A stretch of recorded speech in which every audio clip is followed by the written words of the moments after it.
Welcome back. ഇന്ന് നിങ്ങൾ പരിചയപ്പെടുത്താനായിട്ട് പോകുന്നത് മൈക്രോവനുകളെ കുറിച്ചാണ്. നമുക്ക് മൈക്രോവൻസ് പലതരത്തിലുണ്ട്. നമുക്ക് ഒന്നെന്ന് പറയുന്നത് സോളോ ടൈപ്പ് മൈക്രോവൻ. സോളോ മൈക്രോവനുകൾ നമുക്ക് ജസ്റ്റ് ചൂടാക്കാൻ മാത്രമാണ് സോളോ മൈക്രോവനുകൾ പറ്റുക.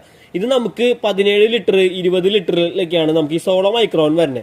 ഇതിന്റെ പ്രൈസിംഗ് എന്ന് പറയുന്നത് ഏകദേശം ഒരു 4,900 തൊട്ടാണ് നമുക്ക് ഈ സോളോ മൈക്രോവൻസ് നിലവിൽ നമുക്ക് സ്റ്റാർട്ടിങ് ചെയ്യണത്.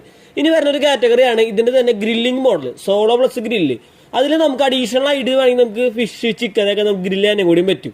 അതൊക്കെ ആകുമ്പോൾ നമുക്കൊരു 7,000 രൂപ 8,000 രൂപയ്ക്കാണ് അതിന്റെ പ്രൈസിങ് കാര്യങ്ങളൊക്കെ വരാം. അത് കഴിഞ്ഞ് വരുന്ന ഒരു കാറ്റഗറിയാണ് കൺവെൻഷൻ ടൈപ്പ് മൈക്രോവൻ എന്ന് പറയുന്നത്. ഈ ഒരു കൺവെൻഷൻ ടൈപ്പ് മൈക്രോവനിൽ നമുക്ക് ഈ പറഞ്ഞ പോലെ ബേക്കിംഗ് ചെയ്യാൻ പറ്റും, അതുപോലെ തന്നെ ഗ്രില്ല് ചെയ്യാൻ പറ്റും, കുക്കിംഗ് ചെയ്യാൻ പറ്റും, പിന്നെ നമുക്ക് കറികളൊക്കെ നമുക്ക് ചൂടാക്കാനും പറ്റും. ഇത്തരത്തിലുള്ള മോഡലിലാണ് കൺവെൻഷൻ ടൈപ്പ് മൈക്രോവൻ എന്ന് പറയുന്നത്. ഇതിന്റെ പ്രൈസിംഗ് സ്റ്റാർട്ടിങ് ചെയ്യുന്നത് ഏകദേശം ഒരു 9,900 തൊട്ടാണ് നമുക്ക് പ്രൈസിംഗ് സ്റ്റാർട്ട് ചെയ്യണേ. ഇതിന് 20 litre 23 litre 25 litre 28 litre 32 litre ഉള്ള മോഡലുകൾ നമുക്ക് മാർക്കറ്റിൽ വരുന്നത്.